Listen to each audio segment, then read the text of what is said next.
dedicated to eastern and southern Kentucky. This is WYMT Mountain News First at 4. Good afternoon, I'm Will Puckett. First at 4. While the Black Jewel protest continues into its 6th week in Cumberland, miners with the company attended an information session in Letcher County to find out what happens next. WYMT's Lauren McCourt joins us now from the newsroom about some of the info the miners received. Lauren, what can these miners expect? Will, today a few Black Jewel miners gathered around at the Letcher County Courthouse to learn more about what they can expect in the next few months. One of the main topics that lawyer Ned Pillersdorf and Appalachian Citizens Law Center really talked about was how miners should be receiving something in the mail from bankruptcy court called a proof of claims form. Now they ask miners not to fill that out because they were approved a class action, which covers everyone. Because we have filed a class action and it has been certified and approved by the court as a class, the miners don't need to fill out those forms. That's basically been taken care of them by the lawyers. Pillersdorf added that since the hearing in West Virginia, he believes that things should hopefully be looking up sometime soon. Will? All righty, Lauren, thank you for that report. We will have more about today's meeting later on at 6. Tonight kicks off the first night of the Music for Miners concert in Bell County. All proceeds from the concert will go to the Miner Relief Fund through Bell County Tourism. Miners say they are thankful to see their community stepping up as they continue to feel the negative impact of missing their paychecks. This is the first time I've ever went and not gotten paid for the money that I worked for, so just having the community step up and do something like this, makes you feel kind of special. The concert will be at the Bell Theater in Pineville from 6 to 11. There will also be a concert on August 24th.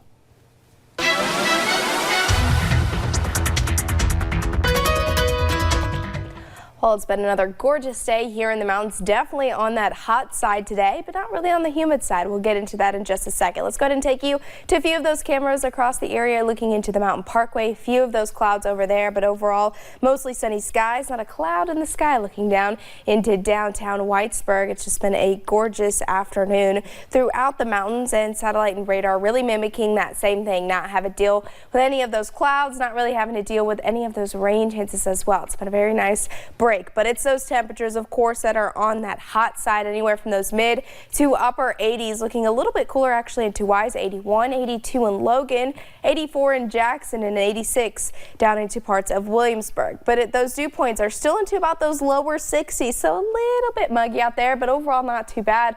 Mostly in that comfortable to getting sticky phase, so really feeling good out there this evening. Get out and enjoy it because those temperatures are only going to be on the rise as we head into the weekend. That humidity will be on the rise as well. We'll continue to see plenty of sunshine, and when will those scattered rain chances return? We'll talk about all that coming up in just a little bit.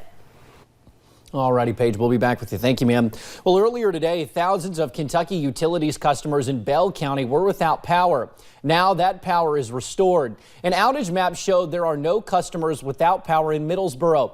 At around 1:15 today, at least 6,620 customers had no power. Several schools within the Middlesboro Independent School District dismissed early due to the outage. Kentucky Utilities says the outage was equipment related. We are learning new information about a Greyhound bus crash that sent 17 people to various hospitals in central Kentucky. Today, we learned that 6 people had serious enough injuries that they went to UK hospital. And police are looking into allegations that the bus driver broke a company policy in using his cell phone while driving. WYMT's Phil Pendleton has more. The bus was heading north here on Interstate 75 from Atlanta to Cincinnati after a pit stop in London, when we have learned that that bus was in the center of the 3 northbound lanes when something caused him to veer into the right-hand lane. Now, the allegations are that the bus driver, 64-year-old John Vincent Watts of Atlanta, was either on the phone or using a phone when the crash happened, or near when the crash took place. Greyhound officials tell us that they have a no-tolerance policy for using phones while driving. A few minutes before the initial crash, a few people saw, including me, saw him on his phone. Now, we are told that a total of 17 people were injured in this crash. None of those injuries were considered life-threatening. However, 6 individuals had injuries serious enough to have them taken to UK Hospital in Lexington. Along Interstate 75 in Madison County, Phil Pendleton, now back to you. Kentucky Vehicle Enforcement is investigating the crash since both vehicles were commercial vehicles. The man who police say killed 9 people in a Dayton, Ohio mass shooting was high on cocaine. That is according to the Montgomery County coroner. Connor Betts had cocaine, an anti-anxiety medication, and alcohol in his system when he opened fire August 4th. The medication was Xanax, which is a controlled substance. 17 more people were wounded in the massacre. Betts was wearing a bulletproof vest but died when police opened fire on him.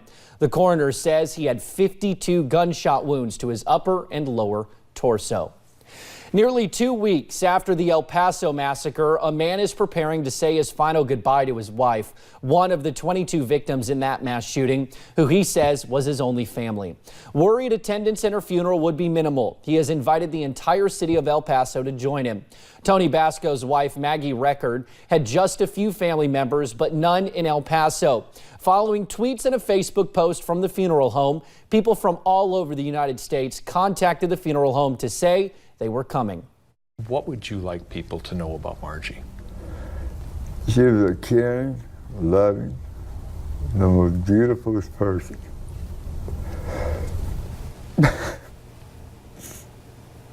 Now, Tony and Margie were married for 22 years. Every day he goes to the memorial site next to the Walmart and takes exquisite care of her memorial.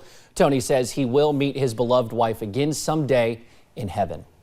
Police say 2 rice cookers found in New York City were not explosives. A third one was found in downtown. Resources say it appears similar to the first 2. This morning, the NYPD bomb squad was called to the Fulton Street subway station after reports of 2 suspicious packages, one on Fulton and William Street and another on a subway platform. Officials say the bomb squad checked things out and found there were not explosive. Well, the U.S. is on alert for West Nile virus. It is the most common virus transmitted by mosquitoes, and cases pick up right around this time of the year. Have you noticed more mosquitoes biting recently? Health experts say the West Nile virus is a big concern. At least 36 states are reporting infections in people, birds, and mosquitoes, including here in Kentucky and Virginia. The CDC says there are 128 cases of West Nile disease in people this year, and 4 have died. 1 in 5 individuals will get sick. They'll develop fever, sometimes fever and a rash, and a headache.